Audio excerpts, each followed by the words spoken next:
All right, let's talk about one of the most incredible, jaw-dropping shows nature has to offer, the solar eclipse. For literally thousands of years, this has been an event that has totally captivated us. It's inspired wonder and, yeah, a little bit of fear too. It's this moment that reminds us we're part of something, well, something huge. So what is it really? Why does the sun blinking out for a few minutes have such a powerful hold on us? Well, let's get into it. Okay, so here's our game plan. We'll kick things off with the basics of this cosmic shadow play. Then, dive into the mind-blowing science that makes it all possible. We're going to walk through what it's actually like to experience one, and finally, we'll find out why getting to see one is such a fleeting and special privilege. All right, first things first, what is actually happening up there when the lights go out in the middle of the day? So, at its most basic, it's pretty simple, right? The moon just passes between the Earth and the sun, casting a shadow on us. And yeah, this can only happen during a new moon. But, as we're about to see, it takes a whole lot more than just a new moon for the real magic to kick in. Which brings up a great question. If we have a new moon every single month, why on earth don't we get an eclipse every month? Well, the answer is just an incredible, almost unbelievable cosmic coincidence. First, you've got the sun. I mean, it is absolutely enormous, just unbelievably big. But here's the thing, it's also incredibly far away, and that distance changes everything. And this is where it gets crazy. The sun is about 400 times wider than the moon, but by a complete fluke of nature, it's also about 400 times farther away from us.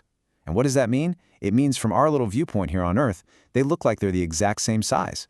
It's this perfect cosmic accident that makes the whole show possible. But wait, there's one more piece to the puzzle.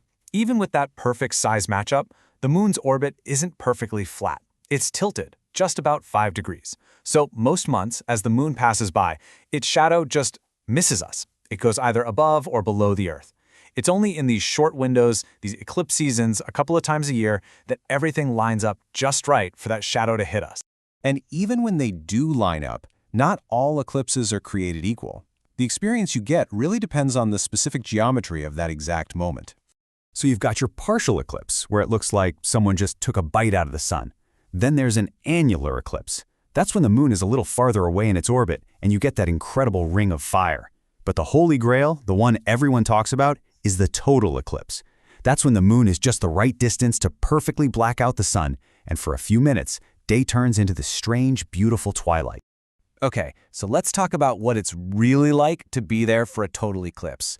It's not just a switch flipping off and on. It's a whole performance with different stages. Let's walk through it.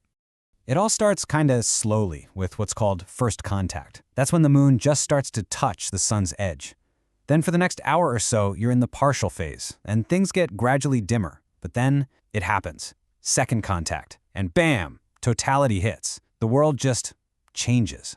The sky goes dark, and for a few unbelievable minutes, you can see the sun's corona, its atmosphere, which is normally completely invisible. Then, just as suddenly, a sliver of light returns at third contact, and the show's over. And it's not just about what you see in the sky. The whole world around you reacts. The temperature can literally drop. Birds get confused and stop singing, maybe even head back to their nests. It's this full-body, multi-sensory experience. It really hits home how much everything on this planet is connected to the sun. And you can imagine how we've thought about these events has changed a lot. We've gone from being terrified of them to seeing them as incredible scientific opportunities. I mean, think about it. In ancient cultures, this had to be terrifying, right? Suddenly the sun is being eaten by a dragon or chased by wolves. But today, for scientists, an eclipse is a gift. The famous 1919 eclipse was the first real proof of Einstein's theory of general relativity. It's still one of the best ways we have to study the sun's mysterious outer layer, the corona. So this all leads to a really important point. If you get the chance to see one of these, how do you do it safely? And why is it such a big deal?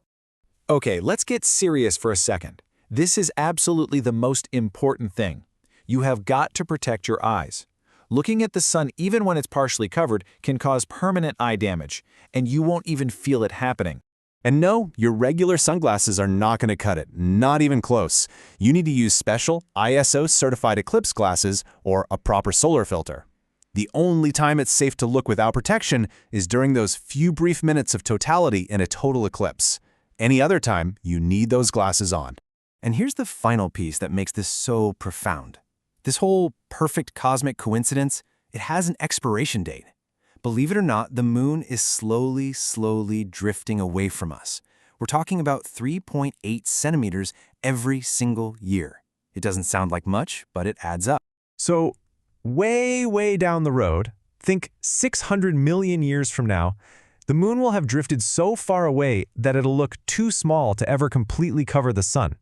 Future inhabitants of Earth, they won't get to see total solar eclipses. They'll be gone. Forever.